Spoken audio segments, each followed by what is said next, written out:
মানস চেণ্টাৰৰ নতুন ভিডিঅ' এটালৈ সকলোকে স্বাগতম জনাইছো। তো অসম চৰকাৰৰ প্ৰথমগৰাকী মহিলা বিত্তমন্ত্ৰী অজন্তা নেওগে তেখেতৰ প্ৰথমখন বাজেট আজি অসম বিধানসভাত আগবঢ়াইছে। তো এই বাজেটখনত মাইক্ৰ ফাইনেন্সৰ লোন মাফ সন্দৰ্ভত কি ধৰণৰ সিদ্ধান্ত গ্ৰহণ কৰা হ'ব সেই বিষয়ে জানিবলৈ ৰাজ্যৰ প্ৰায় 26 লাখ ঋণগ্ৰস্ত মহিলাই আগ্ৰহেৰে অপেক্ষা কৰি আছিল। তো এই ঋণগ্ৰস্ত মহিলাসকলক আৰ্থিক সকাহ প্ৰদান কৰিবৰ বাবে আৰু ডক্টৰ হিমন্ত বিশ্ব শৰ্মাৰ নিৰ্বাচনৰ সময়ৰ যি প্ৰতিশ্ৰুতি সেই প্ৰতিশ্ৰুতি পালন কৰিবৰ বাবে মন্ত্ৰী অজন্তা নেওগে ঋণ মাফ সন্দৰ্ভত বাজেটত কেতবোৰ গুৰুত্বপূৰ্ণ সিদ্ধান্ত গ্ৰহণ কৰিছে।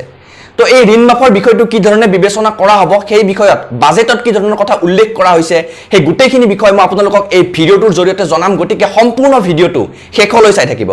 নিৰ্বাচনৰ সময়ত ডক্টৰ হিমন্ত বিশ্ব শৰ্মাৰ প্ৰধান প্ৰতিশ্ৰুতিটোৱে আছিল যে মহিলাসকলৰ মাইক্ৰ ফাইনেন্সৰ লোন মাফ কৰা হ'ব, আৰু সেই অনুসৰি মন্ত্ৰী অজন্তা নেওগে আজি প্ৰথমখন বাজেটতে এই লোন মাফ কিমান পৰিমাণত কৰা হ'ব তাৰ ওপৰত স্পষ্ট সিদ্ধান্ত গ্ৰহণ কৰিছে।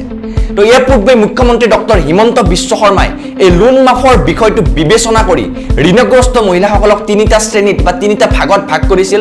তাৰ বাবে তেখেতে তিনিটা ফৰ্মুলা আগবঢ়াইছিল, আৰু এই ফৰ্মুলা তিনিটা কি তাৰ ওপৰত মই ইতিমধ্যে ভিডিঅ' বনাই ৰাখিছোঁ। তো এই তিনিটা ফৰ্মুলাৰ ওপৰত ভিত্তি কৰিয়েই মন্ত্ৰী অজন্তা নেওগে লোন মাফৰ বিষয়টো বিবেচনা কৰি আজিৰ বাজেটত সিদ্ধান্ত আগবঢ়াইছে।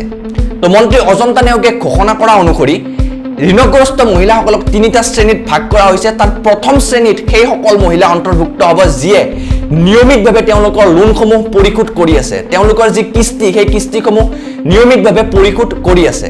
তো এনেকুৱা নিয়মিতভাৱে কিস্তি পৰিশোধ কৰি থকা ঋণগ্ৰস্ত মহিলাসকলক চৰকাৰে 25,000 টকাৰ এটা উদগনিমূলক পুৰস্কাৰ আগবঢ়াব। চৰকাৰে এই এমাউণ্টটোক উদগনিমূলক পুৰস্কাৰ বুলি এই কাৰণে কৈছে কাৰণ এইটো তেওঁলোকৰ বেংক একাউণ্টত দি দিব, যাৰ জৰিয়তে তেওঁলোকে কিস্তিসমূহ পৰিশোধ কৰি থাকিব পাৰিব। দ্বিতীয় শ্ৰেণীত সেইসকল মহিলাক অন্তৰ্ভুক্ত কৰা হৈছে যিসকলে 1 পৰা 89 দিনলৈকে তেওঁলোকৰ কিস্তিসমূহ পৰিশোধ কৰা নাই, অৰ্থাৎ প্ৰায় 3 মাহৰ সময়সীমাত যিসকলে পৰিশোধ কৰা নাই তেওঁলোকক দ্বিতীয় শ্ৰেণীত অন্তৰ্ভুক্ত কৰা হৈছে। আৰু এই দ্বিতীয় শ্ৰেণীত অন্তৰ্ভুক্ত মহিলাসকলৰ এই 3 মাহৰ যি কিস্তিৰ পৰিমাণ সেয়া চৰকাৰে দি দিব। তাৰ পাছত এই মহিলাসকলে তেওঁলোকৰ নিয়মিতভাৱে কিস্তিসমূহ পৰিশোধ কৰে নে নাই সেইটো চৰকাৰে লক্ষ্য ৰাখিব। যদিহে তেওঁলোকে নিয়মিতভাৱে কিস্তিসমূহ পৰিশোধ কৰা আৰম্ভ কৰে তাৰ পিছত তেওঁলোকক 25,000 টকাৰ এই উদগনিমূলক পুৰস্কাৰটো প্ৰদান কৰিব।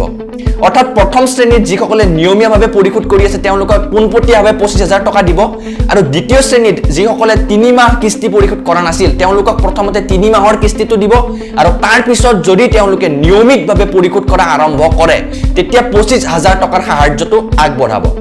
ইয়াৰ পিছত তৃতীয় শ্ৰেণীত সেইসকল মহিলা অন্তৰ্ভুক্ত হ'ব যিসকলৰ কিস্তি পৰিশোধ কৰাৰ সময়সীমা 3 মাহতকৈ অধিক হৈ গৈছে আৰু তেওঁলোকৰ একাউণ্টত NPA লাগি গৈছে। তো এই মহিলাসকলৰ বাবে চৰকাৰে আবেদনৰ ব্যৱস্থা কৰিব। তেওঁলোকে আবেদন কৰিব লাগিব যে তেওঁলোকৰ 100% লোন মাফ কৰিব লাগিব নে তেওঁলোকে নিয়মিতভাৱে কিস্তি পৰিশোধ কৰা আৰম্ভ কৰিব।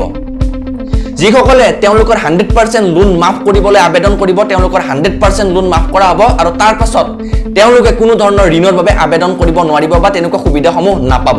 আৰু যিসকলে বিচাৰে যে মই এতিয়াৰে পৰা নিয়মিতভাৱে কিস্তি পৰিশোধ কৰিম তেওঁলোকক চৰকাৰে পুনৰ এই 25,000 টকাৰ সাহায্যটোৱে প্ৰদান কৰিব, আৰু তেনেকুৱা মহিলাসকলে পিছত ঋণ লাভৰ সুবিধা পাব।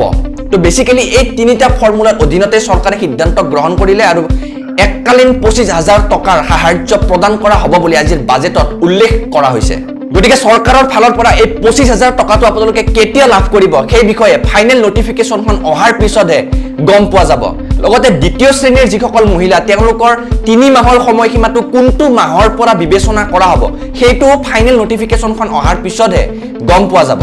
তো ইয়াৰ লগতে অন্য এটা গুৰুত্বপূৰ্ণ কথা, যিসকলৰ লোনৰ পৰিমাণ 1,25,000 টকাতকৈ অধিক আছিল তেওঁলোকৰ সেই মূলধনৰ পৰিমাণটো অট'মেটিক 1,25,000 টকালৈ নামি আহিব। যদি আপোনাৰ 2 লাখ টকাৰ লোন লোৱা আছিল তেন্তে তাৰ মূল পৰিমাণটো 1,25,000 টকালৈ নামি আহিব। গতিকে আপুনি 1,25,000 টকালৈ কিস্তি মাৰিলেই হৈ যাব। তো সেই পৰিমাণটো ইতিমধ্যে বেংকে ৰেহাই দি দিছে।